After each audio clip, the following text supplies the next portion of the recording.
या बस किस सेंस में इंडिपेंडेंस, किस सेंस में, कपड़े पहनने में, घूमने में, या बम फोड़ने में?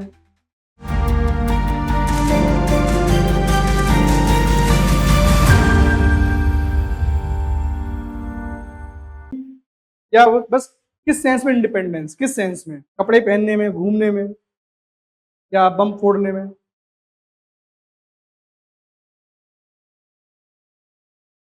हाँ हाँ, correct. The point is in decision making. अगर आपके डिसीजन को कोई इन्फ्लुएंस करता है, at the end of the day call should be yours. मान लो अगर आप कहते हो फॉर एग्जाम्पल हाइपोथेटिकली कि मैं इंडिपेंडेंट हूं अपने घर वालों से भी, तो means you have this freedom that you can take any decision based on your own thinking.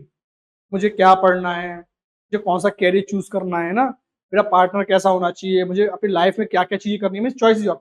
अगर कहीं पे आपके पेरेंट डोमिनेट कर रहे हैं, अगर आपको चॉइस नहीं है कि नहीं नहीं ये तो हमें डिसाइड करेंगे, इट मीन्स आप सोवरेन नहीं हो। आपकी डिसीजन मेकिंग कौन डिसाइड कर रहा है?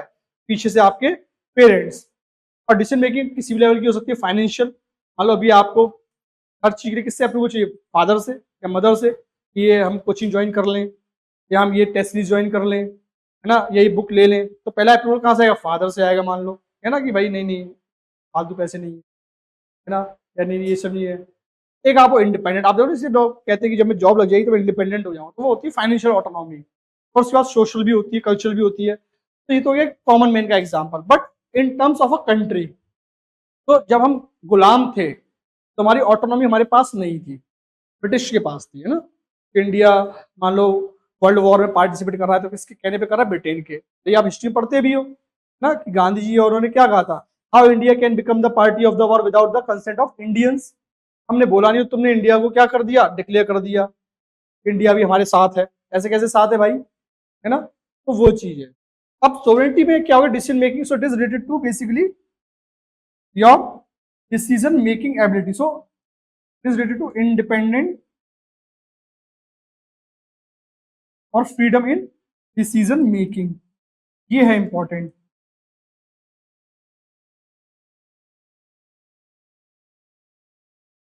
अब डिसीजन मेकिंग किसके लिए, किसके सेंस में चाहिए आपको? देश चलाने के लिए।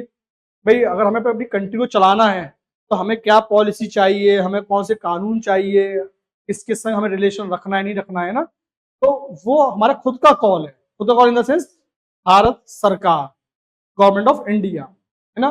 बट आप बहुत जगह देखते हो जब हम आईआर पढ़ते हैं, और ये यहाँ पे क्या आ गया, आईआर आप पिक्चर में आ रहा है। अब सोवरेनिटी खाली बाहरी कंट्री नहीं होती, बहुत सारे लोग क्या है इसको नैरो सेंस में देखते हैं। Sovereignty is not just about external, this is narrow thinking. Sovereignty has to part, external, so you should have external freedom in decision making as well as internal. चलो एक्सटर्नल के example साफ दिखते हैं हमको, भाई हम किसी बाहर की कंट्री हमें डोमिनेट नहीं कर रही है। इंटरनल कैसे करोगे? इंटरनल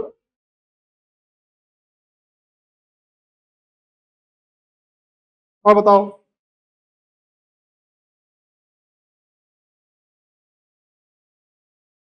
कोई तो गवर्नमेंट ही है, स्टेट भी।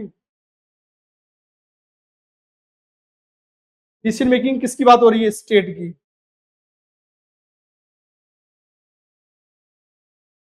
है ना। तो चाहे स्टेट गवर्नमेंट बात करो चाहे सेंट्रल गवर्नमेंट, सब स्टेट ही मेरे लिए। बताओ और दूसरा एग्जांपल दो। हम्म। तो वो सोवरेनिटी कैसे इम्पैक्ट होती है? ये तो बाहर के कंटेस्ट ने बता दिया, बाहर कोई दूसरी कंट्री का इन्फ्लुएंस नहीं होना चाहिए। अंदर कौन इन्फ्लुएंस कर रहा है आपको? वो तो खुद स्टेट का पार्ट है, it is part of the role. आपके घर वाले आपको सलाह तो दे ही सकते हैं ना, है? वो तो पार्ट ऑफ द गेम है, that is the part of discussion. प्यार मोहब्बत है वो आपस में।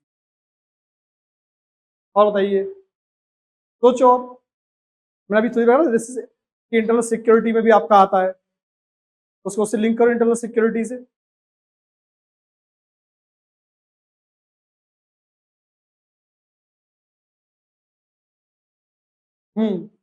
तो जैसे मीन्स, इसलिए मैंने कहा ना इंटरनल सिक्योरिटी, इंटरनल मीन्स कि यहाँ पे गवर्नमेंट पोजीशन में नहीं है अपना डिसीजन लेने की। कि मान लो कोई आपका नक्सलिज्म हो गया या आपका कोई अंडरवर्ल्ड का गैंग चल रहा है और वो डोमिनेट कर रहा है आपको हाइपोथेटिकली, है ना, जैसे मान लो आपका खालिस्तानी इशू चल रहा है और वो आपके डिसीजन को इन्फ्लुएंस कर रहा है ना, वो आपको डोमिनेट कर रहा है। इट मीन्स सरकार अपने दम पे फैसला नहीं ले पा रही है।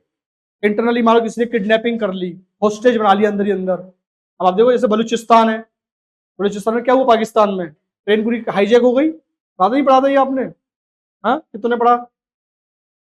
हाँ, अपने आसपास IR में देखा नहीं देखा, hijack in Balochistan, BLA, Balochistan liberation army. नहीं सुना? तो सुना करो ये सब चीजें, क्या सुनते हो फिर? गाना बजना चाहिए गाना, या तो कौन सा है आजकल एक और जो चलती है, Spotify। हाँ, क्या यूज करते हो आप लोग? आपको एक ही चीज यूज करनी है, UPSC।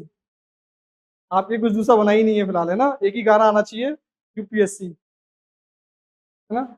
हाँ चलो, तो मीन्स द पॉइंट इज कि ऐसे आप देखो कि पाकिस्तान का एग्जाम्पल ऐसे कि अभी लेटेस्ट एग्जाम्पल है, जैसे इंडिया में पहले मान लो कहीं माओइज्म है ना, कहीं किसी मान लो बस को, स्कूल बस को किडनैप कर लिया, अब वहाँ पे वो क्या कर रहे हैं, कोई डिमांड कर रहे हैं, जैसे पहले चंबल के डाकू हुआ करते थे, तो स्टेट को ओवर पावर कोई दूसरा कर रहा है, या कहीं अपनी खुद ही सरकार चला रहा है मान लो कोई, है ना, जैसे मान लो आप हिस्ट्री पढ़ते हो कि जैसे मान लो कई एरियाज ने अपना खुद को इंडिपेंडेंट डिक्लेयर कर दिया, भाई आपकी सोवरेनिटी खत्म हो गई। और कोई मान लो ऐसा लिख देता है कि भारत सरकार की सीमा समाप्त, यहाँ पे हमारी सीमा शुरू होती है, जैसे होते हैं बाहुबली टाइप लोग ना, यहाँ पे हमारा न्याय चलता है ना, राजा भैया टाइप, है ना, उत्तर प्रदेश की सीमा समाप्त, उत्तर प्रदेश में ही, this is the charm of Raja Bhaiya. ऐसे जो आपका शाहबुद्दीन था, वहां शाहबुद्दीन फैसला करता था, बिहार सरकार फैसला नहीं करती थी कि हमारी हवेली पे फैसला होगा, कोर्ट कहाँ लगेगी, हमारी हवेली पर, तो अलग ही सोवरेनिटी चल रही है, राइट। तो दीज आर सम एग्जांपल्स कि आपकी जब सोवरेनिटी खुद खतरे में है, तो इंटरनली भी आपको किससे डर है, जो इंटरनल माफियाज हैं, है ना, जो रैकेट चला रहे थे सारे, तो वो आपकी गवर्नमेंट को डोमिनेट करते हैं, या मान लो कुछ ऐसे ग्रुप्स, नक्सल ग्रुप हो गए, खालिस्तानी ग्रुप हो गए, वो क्या कर रहे हैं, आपको प्रेशराइज कर रहे हैं। तो एक तो हो गया आउटसाइड द कंट्री से प्रेशर आ रहा है, आउटसाइड से आपकी सोवरेनिटी इफेक्ट हो रही है कि नहीं नहीं आपको ये करना पड़ेगा, है ना, तो वो आपकी डिसीजन मेकिंग को इफेक्ट कर रहे हैं। ऐसे कहीं किसी ने कुछ हाईजैक कर लिया प्लेन, तो आपको उनके हिसाब से चलना पड़ेगा, तो आपकी डिसीजन मेकिंग अब क्या इंडिपेंडेंट नहीं है कि नहीं, तो वहां पे क्या होता है, कंप्रोमाइजिंग, इंटरली कंप्रोमाइजिंग हो सकती है। जैसे मान लो आप पाकिस्तान में मान लो जैसे हाफिज सईद, है ना, तो बहुत सारे टेररिस्ट ग्रुप ऐसे गवर्नमेंट के डिसीजन को इन्फ्लुएंस करते हैं, भाई अगर आप ऐसा करोगे तभी डोनेशन मिलेगा आपको, या टेररिस्ट ग्रुप को ये दोगे तभी आपको चीज मिलेगी। जैसे इंडिया में मान लो, जस्ट एग्जांपल, ये means this is not a right example, but समझने की, जैसे मान लो कोई ऐसा कहता है कि बीजेपी गवर्नमेंट डिसीजन किसके कहने पे लेती है, RSS के, RSS तो सरकार नहीं है, तो एक्सटर्नल बॉडी हो गई, तो लेकिन वो डिसीजन किसके इन्फ्लुएंस करती है, मान लो सरकार के, तो वो क्या हो गया, सोवरेनिटी में impact. But as I said वो एक अच्छा एग्जांपल नहीं है, mainly the anti social elements, Naxal हो गए, उग्रवादी लोग हो गए ना, तो वो अगर आपको इन्फ्लुएंस कर रहे हैं तो आपकी इंटरनली भी इफेक्ट हो सकती है। एक हो गया एक्सटर्नल, एक हो गया इंटरनल। अब यहाँ पे डिबेट चलती है कि मान लो इंटरव्यू में आपसे पूछते हैं या इन जनरल भी, मान लो UN है या पेरिस क्लाइमेट डील है मान लो, तो वहां पे बहुत सारे आपको इंटरनल लॉस चेंज करने पड़ते हैं, है ना, कि भाई आपको इम्प्लीमेंट, या WTO डील है, भाई WTO डील के हिसाब से इंडिया अपने किसानों को सब्सिडी नहीं दे सकता एक लिमिट के बाद, तो ये डिसीजन कहाँ हुआ, इंटरनेशनल लेवल पर, इम्प्लीमेंट किस पे हो गया, इंडिया पे। तो अब आपसे पूछा सकता है कि do you feel that India is still sovereign in the amid the global globalization, अभी हम क्या फोकस कर रहे हैं, रैपिड ग्लोबलाइजेशन। फिर आप देखो ट्रम्प है, तो मोदी जी बाहर गए और ट्रम्प एलन मस्क ने क्या किया, प्रेशर बनाया कि भाई टैरिफ कम करो, टैरिफ कम करो नहीं तो बिजनेस नहीं करेंगे, टैरिफ कम करो, है ना।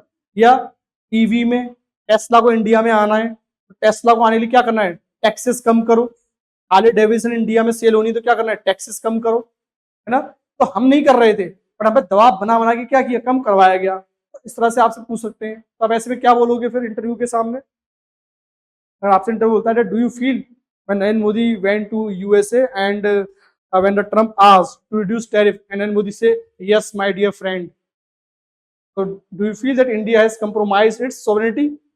अब क्या बोलोगे, yes or no? तो बोलेगा गेट आउट, ये मुझे सुनना ही नहीं है, हाँ? ये ठीक है, यस तो कैसे? तो आपको हमेशा यहाँ पे स्मार्ट आंसर देना है ना, ये चाहे आपका आंसर लिखने वाला हो चाहे बोलने वाला हो। आप ऐसे बोल दो कि हाँ तो खत्म ही हो गया खेल, तो प्रीएम्बल से वर्ड को उड़ाना पड़ेगा, but we are not sovereign, फिर हमने क्यों लिखा है? तो आपको हमेशा अपनी पोजिशन को क्या करना है, डिफेंड करना है, क्या कितना, और हर वर्ड के लिए ऐसा होगा ना, हर जगह ये डिबेट हमेशा रहेगी। कभी हम इसके बाद जब नेक्स्ट वर्ड दूसरे पे आएंगे सोशलिज्म पे, तो आप देखो अदानी अंबानी को सब बेच दिया, ऐसा क्लेम आता है ना कि हर जगह प्राइवेटाइज, रेलवे प्राइवेटाइज, ये प्राइवेटाइज है ना, तो फिर कहाँ से सोशलिज्म? तो अभी डिबेट आएगी जैसे यहाँ पर है, तो आपको हर डिबेट को डिफेंड करना है। तो इसको डिफेंड कैसे करेंगे हम? That though in the era of globalization it seems, तो लगता है इंडिया ने क्या किया, किसी के इन्फ्लुएंस में या अपने absolutely compromise, but this is not the fact. क्यों? क्योंकि हमने वो फैसला इसलिए लिया that is in the best interest of the Indian people and that is being taken not from the perspective of America, that is taken from the perspective of India. कि अगर हमें उसके साथ ट्रेड करना है, ट्रेड करेंगे तो हमारी इकोनॉमी चलेगी, लोगों को रोजगार मिलेगा, एम्प्लॉयमेंट बढ़ेगा, है ना, इसलिए हमने उस पर एग्री किया। अगर वो हमारे फेवर में नहीं होता हम दो टूक मना कर देते। अब आप मुझे एग्जांपल्स दो जब इंडिया ने इंटरनेशनल लेवल पे अपने आप को डिमॉन्स्ट्रेट किया हो, नहीं तो नहीं, बताओ। तो इसलिए मैं बोलता हूँ पेपर पढ़ा करो, जब से ये सब नहीं बताओगे तो आप अपने पॉइंट को एस्टेब्लिश नहीं कर पाओगे और आपको आधा नंबर एक्स्ट्रा अपने साथ वाले अच्छे कॉम्पिटिटर से नहीं मिलेगा। तो ये तो सब जानते हैं व्हाट इज सोवरेनिटी ना, नोट्स सबके पास हैं, लेकिन एक्सप्लेन आप कैसे कर रहे हो, बता कैसे रहे हो, that will make the impact. बताओ कि कहाँ पर इंडिया ने दिखाया कि नहीं नहीं हमें जो करना है हम वही काम करेंगे, तो बोलो।